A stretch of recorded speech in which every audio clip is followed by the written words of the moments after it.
All right, Nathaniel, if you want to go ahead and hop on. All right. Well, we'll go ahead and get started. Good evening and welcome to tonight's recovery story. So my name is actually Edward Taylor. I'm the prevention program coordinator at the Addiction Prevention Coalition. I don't have a Zoom license anymore, so I have to use my boss's. So Carrie Wimberly is her name, just so you know.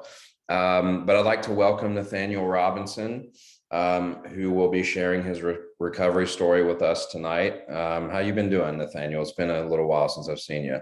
Yeah, things are good. I'm actually back home for the holidays now. So, Oh, back in Cleveland, Columbus, yeah, Ohio. Columbus. That's Yep. So looking forward to some time off and time with family. nice. When did you get up there? Sunday night. Sunday night. Mhm. Awesome. How long are you gonna be back up there for?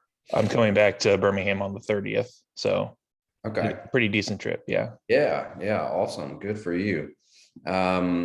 So I have to say, this will be bragging on Nathaniel a little bit, but he's a great example of why the APC does such a great job.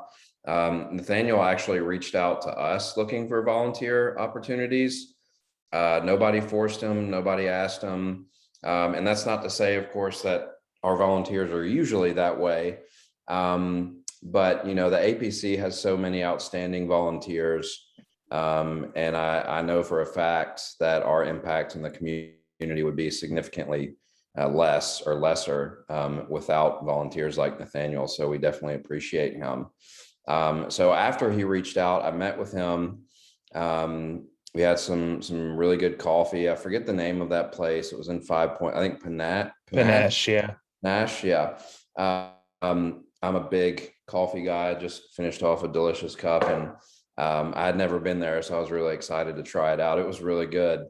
But you know, I'm in recovery too, so I love meeting with folks, hearing their stories and all that good stuff. And you know, one thing that stood out, and I already warned Nathaniel that I would be asking him probably more questions about this than the rest, is he's involved with some really fascinating research at UAB. So I mean, obviously you'll have plenty of time to tell us about that, Nathaniel, but can you go ahead and give everybody kind of a sampler of what kind of research you do? Yeah. So our lab, I'm in the Department of Neurobiology at UAB, and our lab studies sort of how rewarding experiences act on the brain. And that can be any type of reward. I mean, there's all types of rewards, for humans, for example, sugary foods, money, and drugs of abuse. And a lot of them feed through the same kind of brain pathways, but they act in slightly different manners, kind of if you take a deep dive and look at the very small kind of molecular level. And so our lab focuses on trying to understand the molecular mechanisms that are unique to drugs of abuse that make them so rewarding, basically. And when they start becoming too rewarding, then those that progresses to sort of compulsive drug taking and substance use disorders. So Mm-hmm. we always have an eye on the clinical implications of what we're doing, even though we're not clinicians and we don't work directly with patients or anything, but we think about how what we're doing can hopefully impact people dealing with these diseases.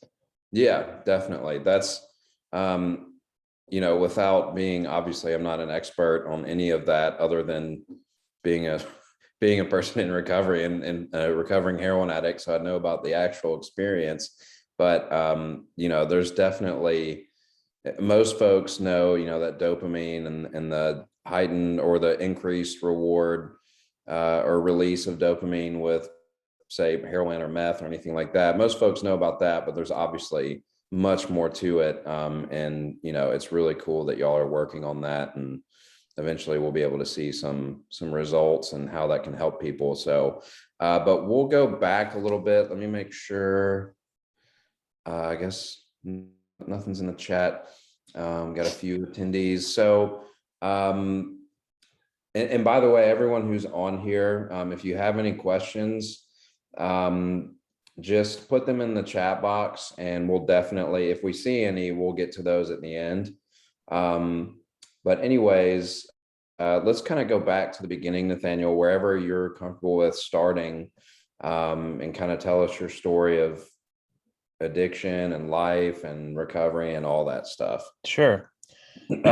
So I started, my drug of choice was stimulants, so amphetamines, prescription amphetamines, and methamphetamine.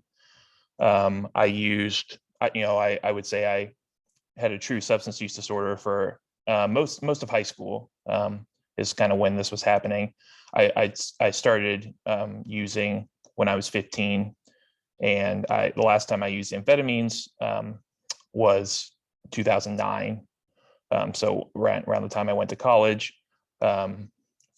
Fortunately, well, not fortunately, through a lot of hard work and great support and good treatment, I have not used amphetamine since then. I did relapse once with prescription opiates when I was in graduate school.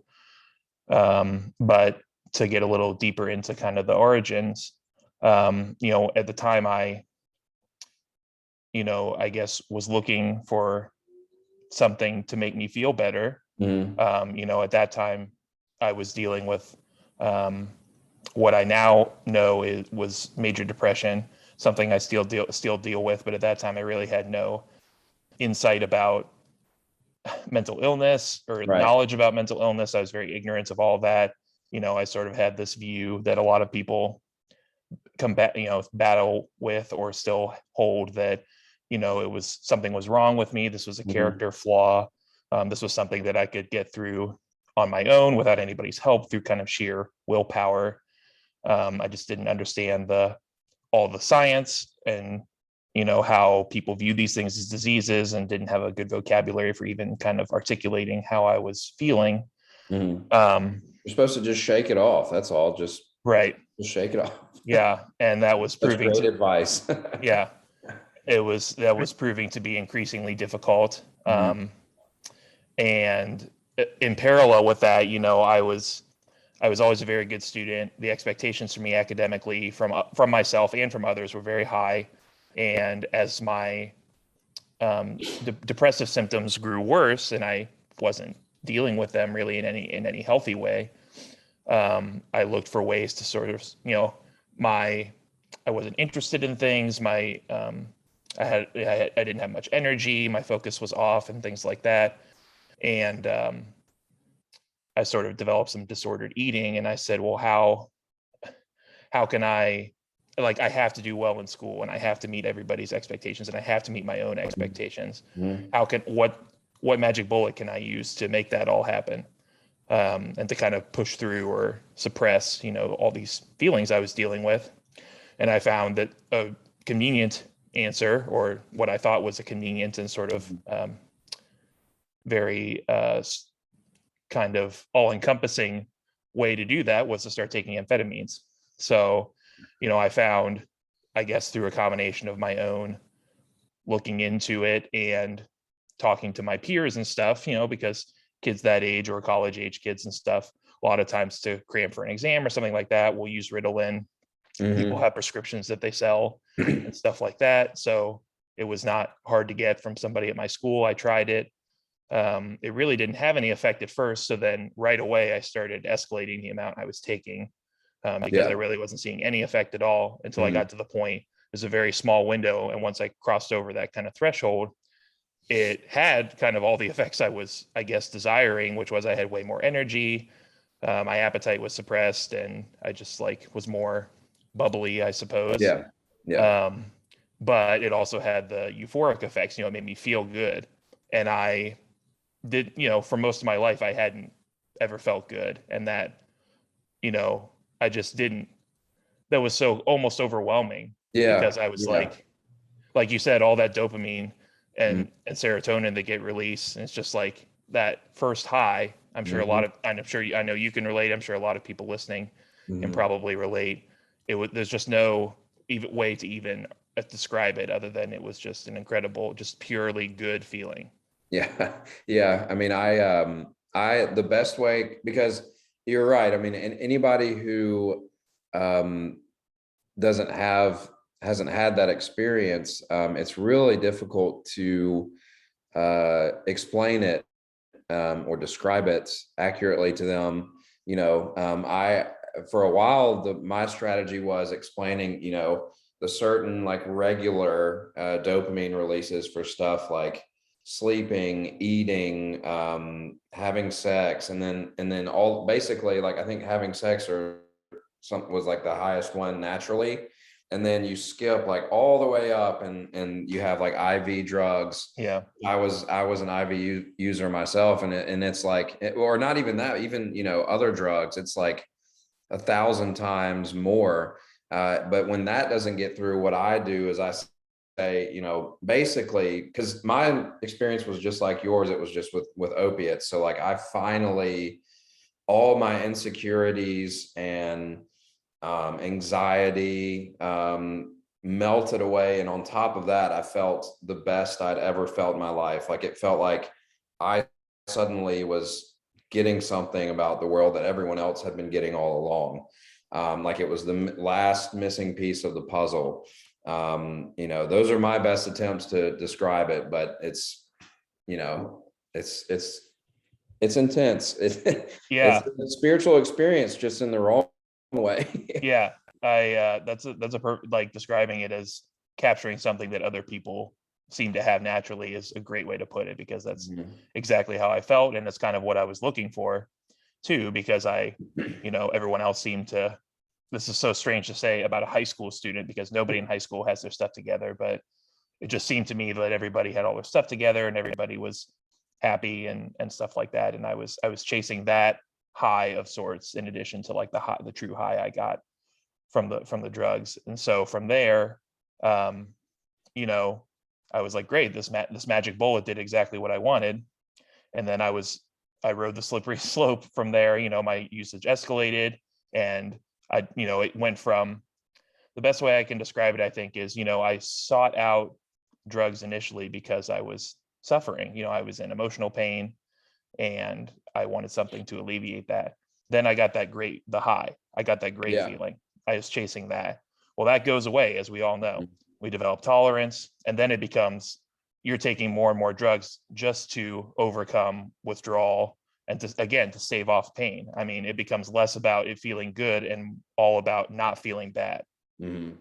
So I got to that point where the amount I was taking escalated. As I said, I switched from prescription amphetamines first to oral methamphetamine, and then eventually to injection methamphetamine, just to get that more intense feeling. And to it's just like, well, okay, well, this is what my body needs right now, so I'm trying to give it to it in stronger and higher and more frequent doses.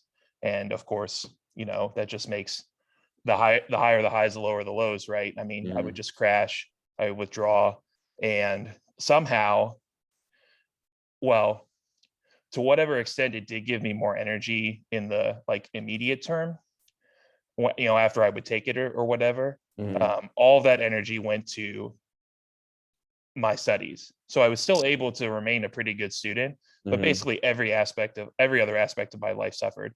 My Mhm. relationships became very volatile. I wouldn't eat for days at a time. I really didn't care about taking care of myself in any way. I was still dealing with an undiagnosed mental illness, I guess now multiple undiagnosed mental illnesses. And it wasn't, I was feeling progressively worse and worse, not just from withdrawing and or through the actions of taking more and more drugs, but also, that my depression would kind of ride that roller coaster as well. And it all became tangled up with each other and stuff. So it was, I felt by the time my usage was at its highest and I started seeking treatment eventually, I felt very isolated. I knew really at that point the drug was basically never making me feel good. So, I was only taking it because my body told me I needed to, Yeah. right? Again, it was to not feel bad. Mhm. Um, Did so you have, sorry, I didn't mean to no, interrupt. please, please. I was just thinking about, um, I basically, started using to self-medicate, mental illness on my end, mine was already diagnosed, but I always love the irony of this. I hated taking medicine. Um, uh, so I would take like the bare minimum. I really wasn't willing to like adjust my medication anyway. I was rarely super honest with the doctor when I would go. I'd just say like, yeah, it's fine. It's not any worse, not much better. Um, so I would self-medicate, and I found my mental illness. I mean, I'm speaking in particular of generalized anxiety disorder. It's so interesting. It actually got worse the more and more that I used, for various reasons, whether it was anxiety about getting caught, anxiety about where am I going to get my next fix, anxiety about, how am I going to get the money for that?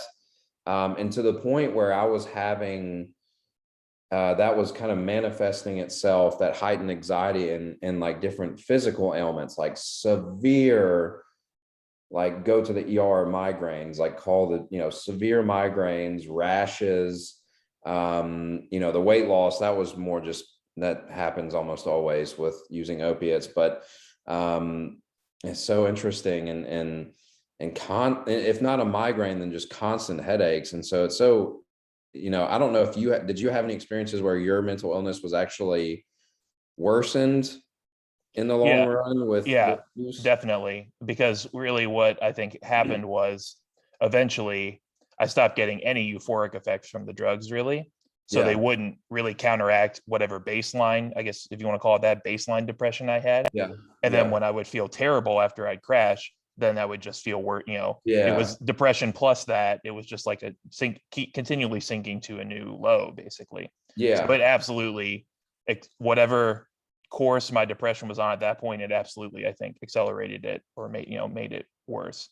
Yeah, it's a vicious cycle for sure. I mean, you you use to treat whatever mental illness there is, or self-medicate, and it makes it temporarily better, mostly, if not way better.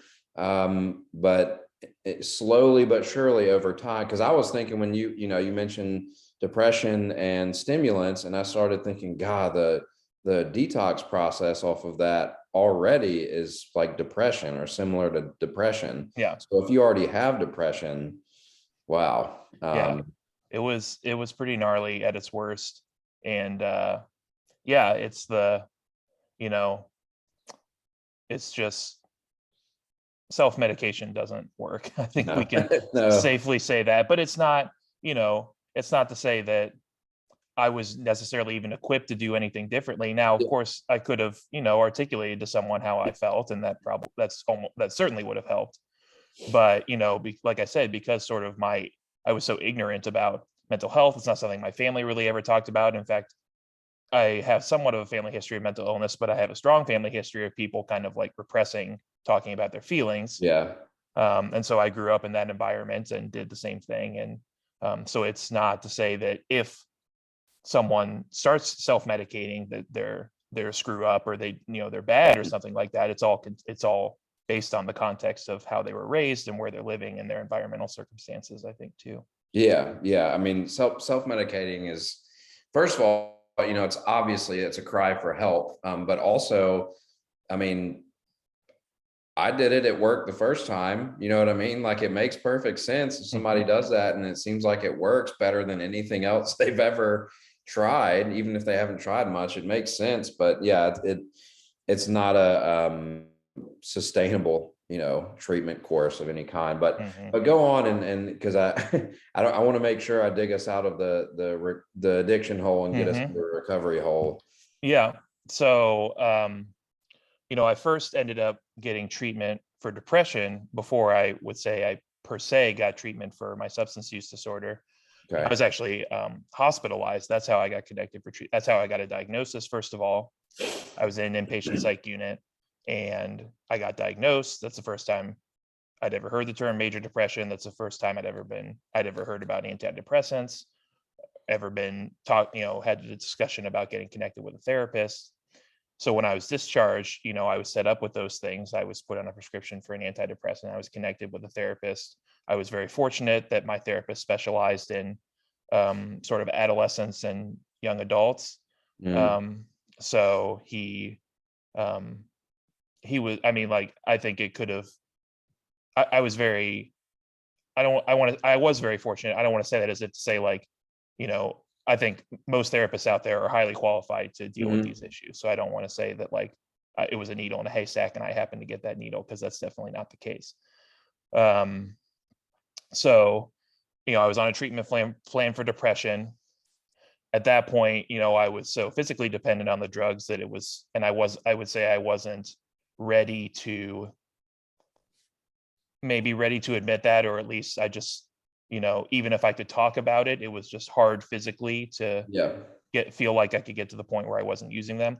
So my drug use continued after that, and really that compromised my depression treatment to Yeah. some extent. Yeah. So it got to the, as I sort of described, it got to the point where at the lowest, when I was withdrawing and my depression, wasn't well managed yet, or I was having a bad day or whatever, things could get really bad. Yeah. And I basically just got to such a point where I was like, this isn't sustainable, because I knew I didn't want to wind up back in a hospital. Mhm. I saw the effect that had on my family and the people that cared about me. I knew I didn't want to subject them to that again. And so I, were at that point, I try, I was open-minded to try different things, treatment approaches for dealing with my substance use disorder.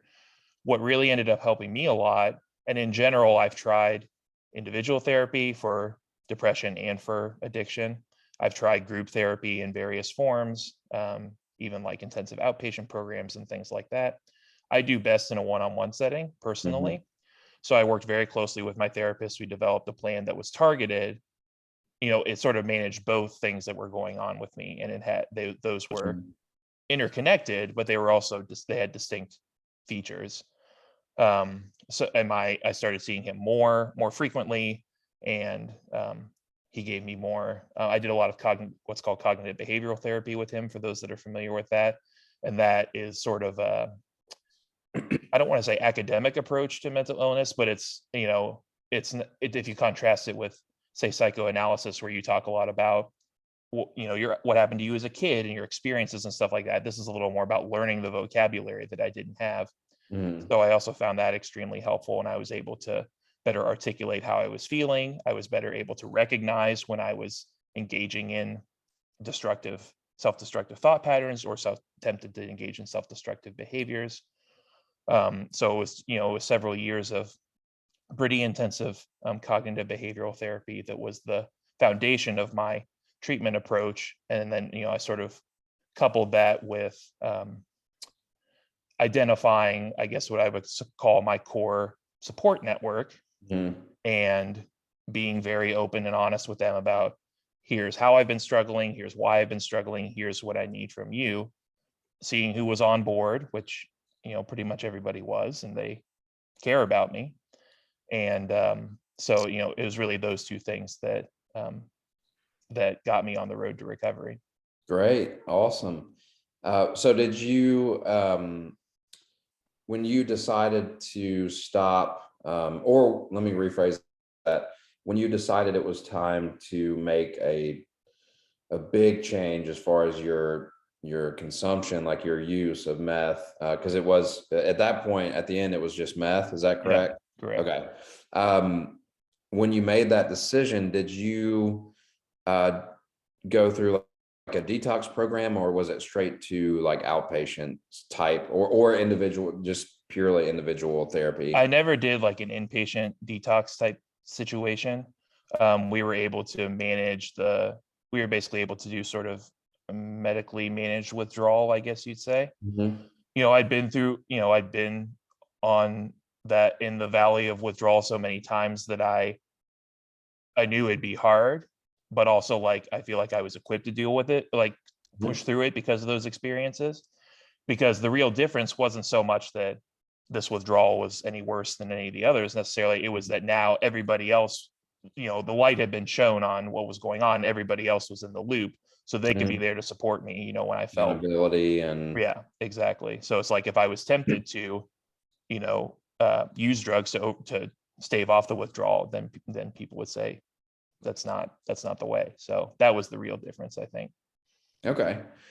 So as far as, because you've been clean and sober for a long time, are those two, because you mentioned the CBT and the support network kind of being your foundation. Mhm. Um, have you added anything on to that foundation, or are those two still working for you really well? I would say the other big thing that's helped, honestly, is that my depression is much better managed now. Yeah, yeah. So that's been through a combination of several different therapy modalities, including CBT, but others as well, and then medication as well, Mhm. antidepressant medication. So that was, I would say at the time um, where I laid that foundation for my addiction, my even though I've been in treatment for depression for a couple of years, we were still kind of figuring a lot of things out, especially with the Mhm. medication. Yeah. So that needed some more time to progress to the point where I could have a stable treatment plan for that. So I would say if anything's changed, it's just that's gotten a little or a lot stronger over the years. Yeah, yeah, yeah. It does take time with meds, and I'm the medication part. I'm sitting here thinking about. I can't remember exactly when this year. I know my doctor prescribed a medication to me back in like I want to say maybe August. And again, that weird part of me that's like, I hate medicine. I'm not going to take it. I didn't take it um, because I heard him say I thought I heard him describe it as, if you want to, you can take it. It wasn't a narcotic or anything. Mm, It's so funny. I saw him again like a month or two later for a different issue, and he was like, "Have you started that medicine?" And I was like, no." And he goes, "Well, that was dumb. Why didn't you?" He's in recovery. yeah. And he's in recovery, which I would highly recommend for anybody who's in recovery to try and find a doctor, a general doctor that is. If not, other doctors are competent too. But, I have that relationship with him. And he's like, "That was dumb. Why didn't you do that?" And he said, I prescribed that one to you particularly for a reason, a specific reason. So wouldn't you know it, like the next day I started the medicine and I was like, wow, this is wow, this is much better. But let's see. But I mean, obviously, are there any other uh like service type work? I mean, obviously you're doing that with us. Are there any other organizations or things that you do as far as giving back or being of service to folks? Well, so over the years, I mean, once I really got not just clean and sober, but just mentally healthier, Mhm. and I felt like I had some dominion over my illnesses, then my mission automatically became helping others who were going through Yeah. the same thing. So I've over the last 8 to 10 years especially, I've tried to engage in a lot of community efforts that are mental health focused, or spearhead if there's something lacking. Hmm. I did it while I was a graduate student. Graduate student mental health is actually extremely poor. Um, in fact, there's at least one study that indicates it's, in terms of the incidence of diagnosable mental illness, is actually on par with the incarcerated population in this country. Wow. Um, I did not know that. but most at least like large academic centers offer something in the way of student health Mhm. services. So it's not that there's nothing, but it's about, one, connecting students to those resources, because a lot of times they may not be well advertised, or they may not be at hours that are convenient for students, or through a medium that students are amenable to, or whatever. But also, once we see what's there and we connect people to what's there, then we say, okay, now what's missing, and we try and fill in the Mhm. gaps. So I tried to do, I tried to, you know kind of be involved with some of those efforts when I was a student. I'm doing some work, as with APC with Mhm. regard to a couple local colleges and trying to do similar types of work. I've Mhm. also recently gotten involved with the Birmingham Crisis Center. So doing response for, I mean, they offer a lot of services there. Okay. My particular focus is on so being an advocate and supporting people, mostly women, who have been victims of sexual violence, and just being with them when they come in for their exam, talk about the process with them. That's something that's new to me in terms of mental health services. I haven't worked Mhm. specifically with that group of people before, so um, I think it'll be very eye-opening, Yeah. and I'm very excited to see similarly, like, okay, what's here? How can I help with the existing structure? But also, like, are there things we can do to make this better? Yeah. That's awesome. And That's not to awesome. mention, as you alluded to, the research I'm doing as well, I consider a public service as well. It's not Yeah. just fulfilling my academic interests. Yeah. Yeah. Definitely. I worked in I guess you would call it the crisis center, at a treatment center before working at the APC.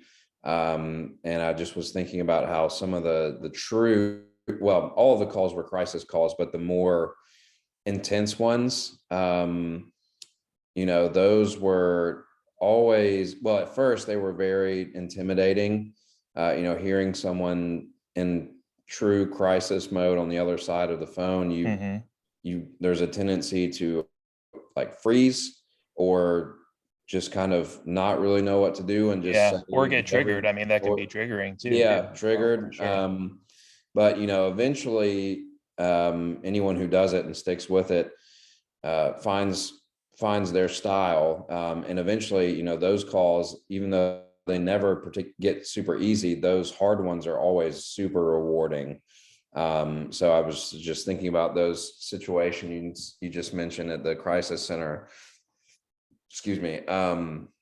Those have to be, you see somebody come in that situation, and you obviously, first and foremost, you're heartbroken. Yeah. And then secondly, you immediately start thinking of, how am I going to help this person? And you see that Right. it might be in a certain state, and it could be chaotic, but those are always, super rewarding. But I was going to say, regarding your research, because we're still doing pretty good on time. Um, did you start, I remember us talking about it.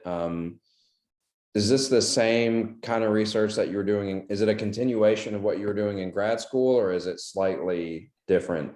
So it's actually pretty different from what I did in graduate school. So I always knew that this was the research area I wanted to enter, Hmm. studying the biology of mental illness. Hmm. Um, but two factors, I guess, sort of diverted that a little bit in graduate school. One is that the place where I went to graduate school had a reasonably strong, what I would call, a neuroscience program, but not a lot of labs focused on psychiatric disease. So a lot of those research opportunities just weren't available to me, Hmm. because I had also picked that place because at the time I was doing medical training as well, and I picked that institution in part based on the medical training I would get there. Um, so that's one factor, and then the second factor is that 6 months before I started graduate school, my mother was diagnosed with breast cancer, and so and cancer research is not ever something, I didn't have any experience with it up to that point. It's not something I'd really thought much about engaging in, but that really changed everything. My dad also had cancer, actually. He had leukemia. And um, so I was just very motivated to, I said, I have a unique opportunity here where if I study, if I go into neuroscience, do neuroscience training at this place, I may not really get the training I'm looking for, or there's a very strong cancer program here, particularly breast cancer. There's a lot of great labs doing a lot of great work. I have, this sort of time limited experience where I'm a graduate student. I'll do this for 5 years. I'll gain skills that are transferable to other research areas, and then I'll really take a deep dive into what I'm most passionate about. So Hmm. that's what I did. So I studied breast cancer as Gotcha. a graduate student. Gotcha. So and how long have you been, you're a postdoctoral fellow right now, Yep. correct? Yep. Um, So is this a continuation of your PhD studies, or is it, go ahead. So it's so I've already earned my PhD. So this Mhm. is sort of the last phase of training before I would apply for like a faculty position if I want to stay in Okay, academia to gotcha. run my own lab. So it's still training, but it's both scientifically and sort of administratively distinct from my PhD. Okay, gotcha. Mhm. Gotcha. Yeah, I'm ashamed to get that confused. My best friend is finishing up his PhD, and he's trying to figure out what he's going to do next. And he's mentioned the postdoctoral fellow. I thought I knew how it It's a worked. long road and it can all blend together pretty easily, I can tell you. So Yeah, yeah. So, and another thing that you just, well, you kind of mentioned this here and there, but when you're talking specifically about what you're helping us with, which is, and what you've already done and what you're going to be helping us with, which is mental health services, or resource and connection, and then obviously substance use prevention stuff for colleges. I think back to my experience at Auburn, which is where I got my bachelor's. That's when my addiction really took off, or when and where my addiction really took off. Um, and thankfully Auburn, it seemed like, well, first of all, I mean, everything they did was great for me, but like they had the student therapist and counselor set up, and I stepped right in. They were very discreet and actually the guy was really good. I think he was technically like a student or something, like getting his master's, but he was really good. mhm. Yeah, Um, I've actually seen several student therapists like when I was a student, and I agree. I always like thought they were awesome. yeah, I think it's yeah, because they could, they were closer to where we were at in life, so they could yeah, relate. Yeah. yeah, that makes sense. And then when I did actually have to leave for treatment, I thought, um, when I would tell the health people department, whatever you call it at the school, what was going on, that they would kick me out or put me on prob or something, and I remember my mom saying, like, they're not going to do that, you know. And I was like, all right. And then it was no questions asked. They just said, you got it, go do what you got to do. You got a medical withdrawal, no punishment, no probation, no nothing. Get yourself better, let us know how we can help, and come back. Mhm. If that's going to be part of your life after this, is come back and finish up your degree. Which I was like, wow, that's awesome. But I still think that every college, not just Auburn, there's probably plenty of room for improvement as far as maybe stigma, or, well, stigma goes hand in hand with just people feeling comfortable talking about um, their mental health struggles and challenges, and not even necessarily like a diagnosable illness or disorder, but just general struggles like stress with exams, or because you never know, somebody could have a super high level of expectations for themselves, kind of similar to what you were talking about, and so does their family or their friends or their spouse or whatever. And maybe there's one night they just can't deal with it, and they try some sort of addictive substance for the first time to relieve it, and boom, they might have that experience that you and I talked about at the beginning, which is they finally feel like all the problems they've ever had are gone, and all that stuff. So, leading the charge on opening up those dialogues on campuses, we're going to start local, of course, but hopefully this is a trend that spreads throughout the country. Maybe it already is. Absolutely. I don't know. I don't really keep my finger on that pulse very much, but I just Yeah. know my experience was, they were very accommodating, very helpful, supportive. But it seemed like among the student body, at least, I certainly was not comfortable going to any of my peers and be like, hey man, I just made something up. I was like, I'm having surgery. I gotta, whatever, move home or Mhm. something, so. Yeah, I think in my experience, both as a student and sort of connecting with students, that things are improving. Now, I have a biased sample size because I really mostly work with students Yeah. at where I'm at. Um, but I think people stigma absolutely still exists. There's no question about that. And it still has real world consequences. Mhm. But I think especially people in our generation are more comfortable just talking about their own experiences and listening to other people's experiences, because those things are different, right? You can be comfortable with Yeah. one and not the other, Mhm. because in one you're just talking about yourself, and or I shouldn't say just, in one you're talking about yourself, in one you are in a position where you kind of have to respond to something pretty heavy that somebody's giving you. Yeah. And I think those are getting better, and I think really the what I hope to be a part of, I know what everyone at APC hopes to be a part of, is not just improving those things on an individual level, but really trying to contribute to systems level change. Yeah. Yeah. That's the Y- ultimate goal.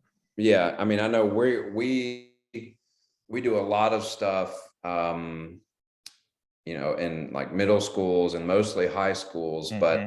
a lot of it is, making sure every program that we're implementing, has, one of the values is to make sure people are comfortable, opening up about whatever their struggles are, um, and removing any sort of stigma, which, I've encountered some with some students, but it's usually, the responses are usually pretty good. Now that could be because the kids are voluntarily there, so it's something they're already interested in.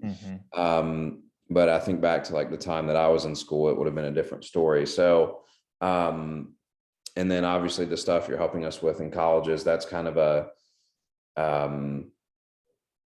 new-ish territory for us. I mean, we did mental health happy hours with Jeff State. Those went extremely well. The students, the response from the students was overwhelmingly positive. The survey needs, beforehand were, I should say, just overwhelming. How badly it was obvious. These things were needed. Hmm. And Jeff State, like, it wasn't an indictment of them. Like, they were growing in that area too. But anyways, let me see if there's any. We don't have any questions right now. I do think any of the attendees, if y'all have any questions, you can go ahead and put them in the chat box. But I did want to mention one thing, and that is, um, my, yeah, I'm thinking about comparing and contrasting our recovery experiences. I shouldn't say compare, because I don't, we try not to compare ourselves. But anyways, my point is, your path through recovery was different than mine. No better, no worse, just different. And one of my kind of like I guess you would say, personal values in recovery is that, yes, what I did was this certain path. That is what worked for me. That is all I can attest to. I can't sit there and say that something else is or isn't going to work for somebody else. That's preposterous, honestly.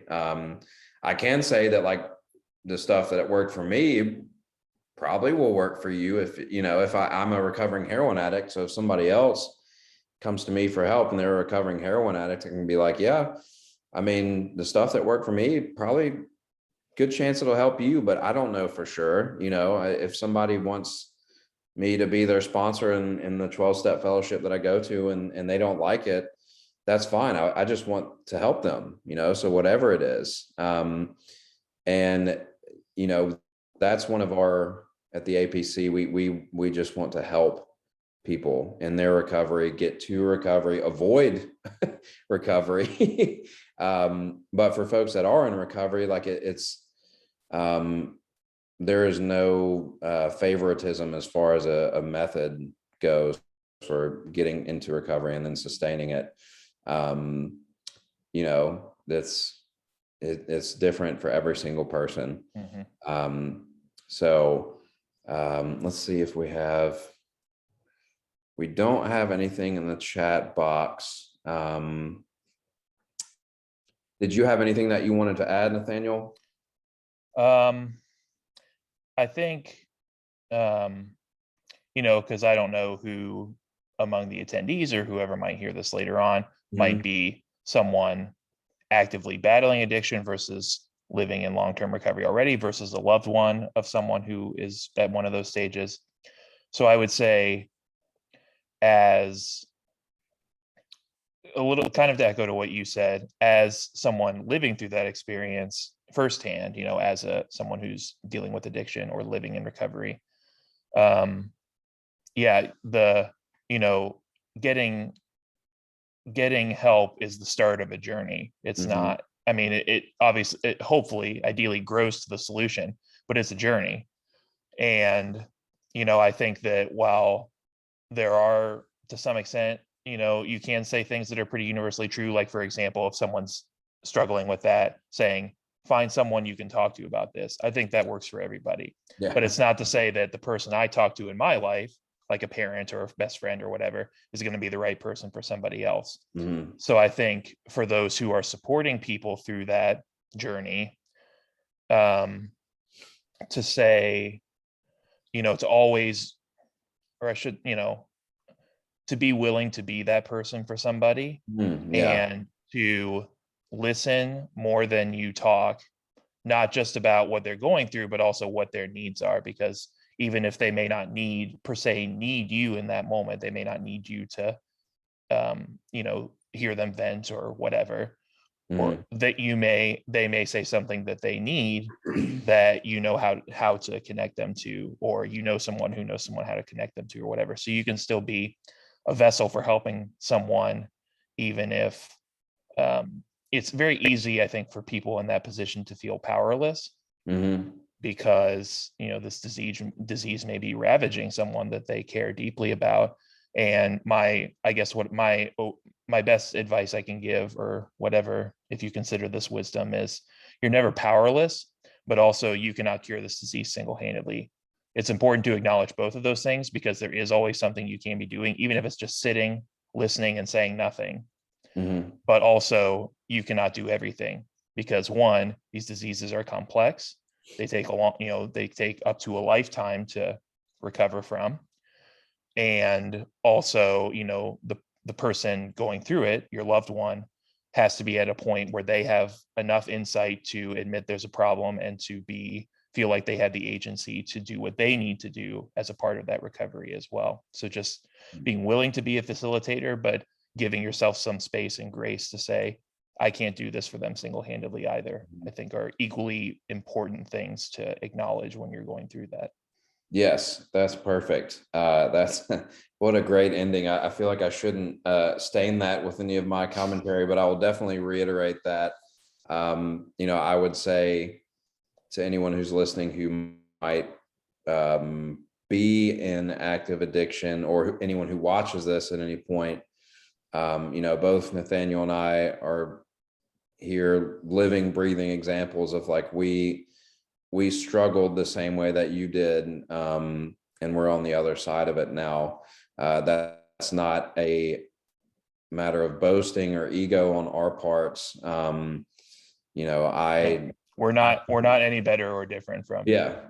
I mean, speaking for myself only, like I've taken some action, sure, but you know, I'm not an island, and if it, yeah, I don't take credit for much of anything as far as my recovery goes. But the other thing I would say is even for folks who are in recovery and they're kind of in a slump, because I was at a meeting last night and saw an old friend that was in one of those, and you know, I would say my experience has been with those, because God knows I've had several of them, and you just have to kind of ride it out, you know, get through it in any healthy coping mechanisms that you have, not substance related, not process addictions or anything like that.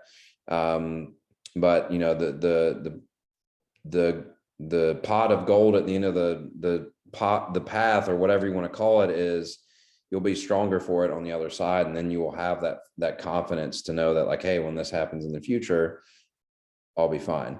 And then, you know, as far as a message for, you know, because I have lots of addiction in my bloodline, you know, and my message for that would be very similar, probably not quite as elegant as the way that you worded it, but you know, it is sometimes the best that I'm able to do, and the best that I should do, is to be quiet and be present.